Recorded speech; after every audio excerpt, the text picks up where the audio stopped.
All right, guys. It's day 2 of the SmarterStarter. I just woke up to people. I got a TV delivered, and I was asleep, and they were banging on my door. Uh, Anyways, doesn't matter. Just got that, but most excited is to check on the data from the SmarterStarter. So I can't really see any noticeable changes in the starter itself. It doesn't look super active.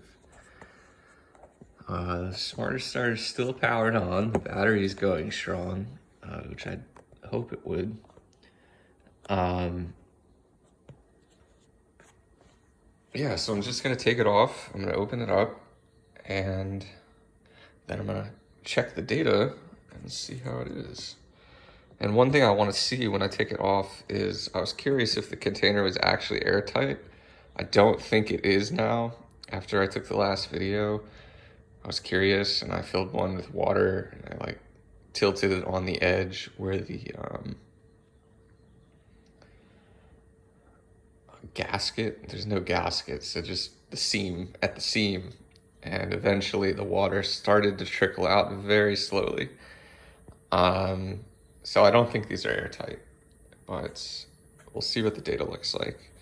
So I'm gonna go ahead and take it off so that I can see if there's any jump in pressure when I remove the lid in the data, because then that'll kind of indicate that at least the pressure inside the container is higher than the atmosphere, which means it's doing something. So let's go ahead and take it off. You can see there are kind of some bubbles, but I wouldn't call this ready to make bread by any means. Yeah, there's the SmarterStarter. And pop him off. Put this guy back on.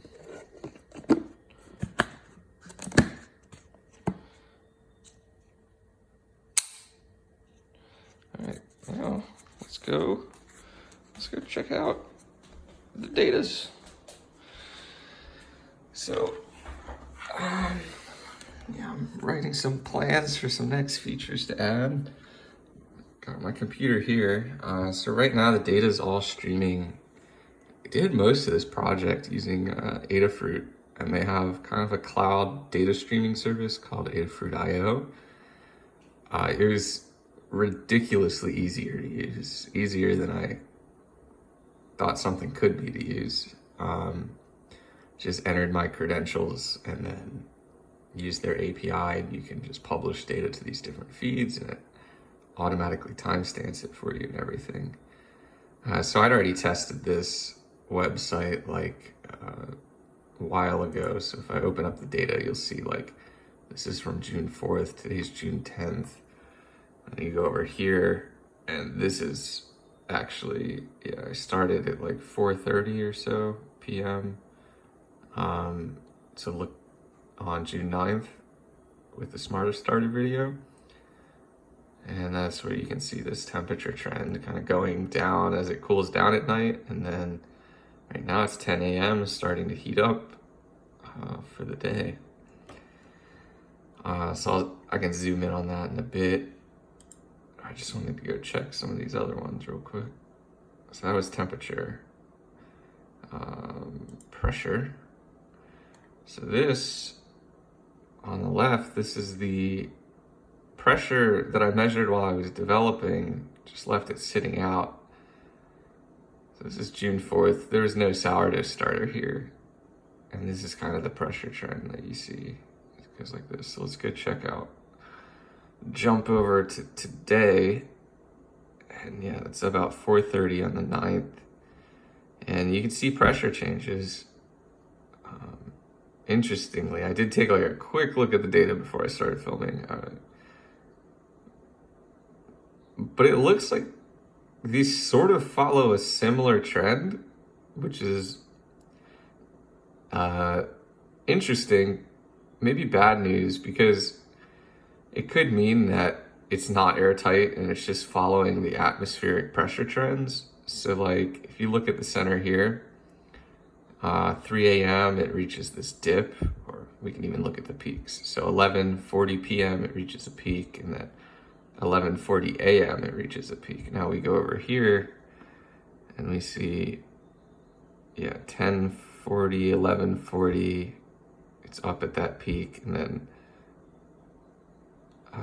well, 9:30 a.m. it's up at the peak.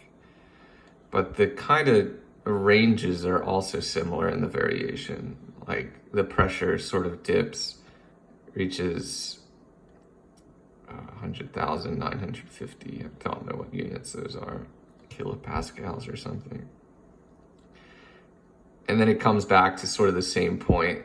So it's hitting similar values, whereas I would have expected that the pressure changes from the sourdough starter itself would have a sort of different order of magnitude that they change within. And maybe this one does have other offsets.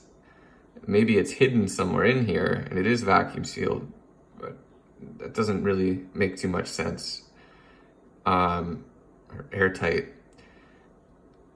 So I'm guessing that this thing is not airtight and the pressure is more or less just gonna follow the atmospheric trends. But today what I wanna do is I wanna go to the store, get an actually airtight container and try this again.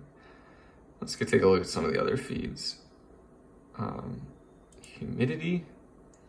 So this is before, when I was measuring the humidity on that day while it's just sitting out in the open and just doing all kinds of random stuff. And then over in the starter, pretty clear trend here where it's kind of just saturating the air and it reaches, what is this? 96.46, 95.6% humidity, or percent, whatever that is. And then it jumps back down. And my guess is that's right when I opened up the container and re-exposed it to the atmosphere in a large way. And that sort of reaches a value that's consistent with what the atmosphere is. It was like 46% here. Now it's, yeah, 56. Could be more humid. Maybe there's like some residue on the sensor itself. Not sure if that makes sense, but yeah, so the humidity noticeably saturates the longer it's in there. I'm curious if you could tell based on the sort of volume of the container, as well as the starting humidity and the hydration level of your dough, how this changes. I would expect with a higher hydration dough, you would saturate the air even more. But maybe it doesn't work like that. Maybe the air will take as much as it can, regardless of the hydration level of the dough. But it could be cool to see as an experiment, is to try different hydration doughs and see how this changes. If the offset's dependent on the hydration of the dough, or is it dependent mostly on the beginning atmospheric hydration? One thing that's interesting is when the pressure kind of followed the atmospheric trend, the humidity clearly didn't. I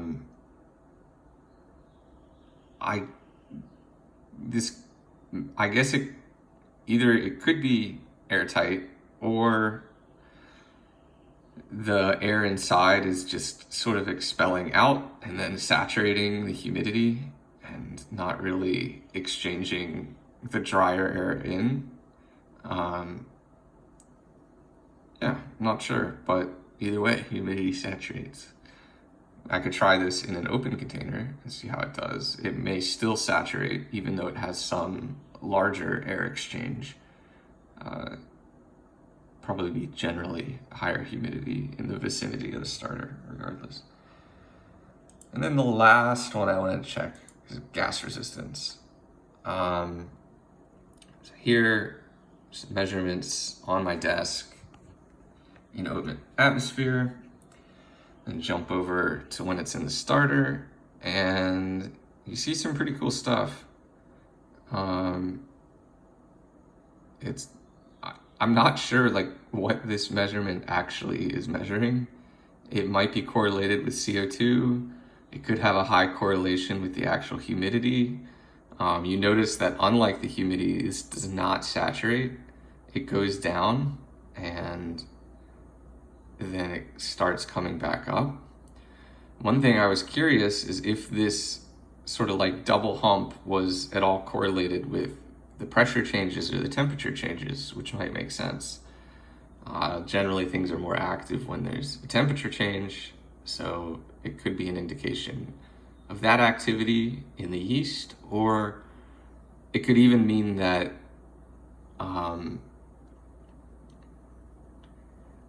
it could just mean that maybe the sensor has some bias based on temperature, that so when the temperature changes, that the reading becomes skewed or biased, and it's not actually indicating that the temperature is causing the yeast and bacteria to be more active. So can't really conclude much yet, but it's a pretty cool shape, and I'm wondering why it's happening like this. It's very smooth compared to the other ones. So one thing I did was to see how correlated it might be with temperature, is I was looking at the peaks just to see when the temperature peaks and when this peaks. If you notice, this one dips and starts rising at about 5 a.m. Whereas if I go over to the temperature, this one dips, but it doesn't plateau and start rising until 9 a.m. So it's really interesting to me that the gas resistance, whatever that's measuring, I think they just heat up air and then they measure the resistance on some sensor, or that somehow indicates how much energy that air absorbs of a certain frequency of light. I gotta actually read how it works. That's my guess currently. But anyways, it's not temperature because it doesn't follow the same peaks and trends. So it doesn't seem too highly correlated with temperature. And it could be an indicator of CO2, which would mean that the yeast is starting to become more active at 5 a.m. Maybe something's happening. There's some lag that it takes to saturate and start metabolizing the, sorry, let me go back and show you the gas. Here, maybe there's some complex trend in how it metabolizes the food inside the starter. I don't know. But it doesn't seem to be directly correlated to temperature. So, anyways, still pretty tired. I'm gonna try to wake up, get some coffee, kind of inactive myself. And then I'm gonna see if we can do an airtight container or something like that. So, yeah. See you guys later.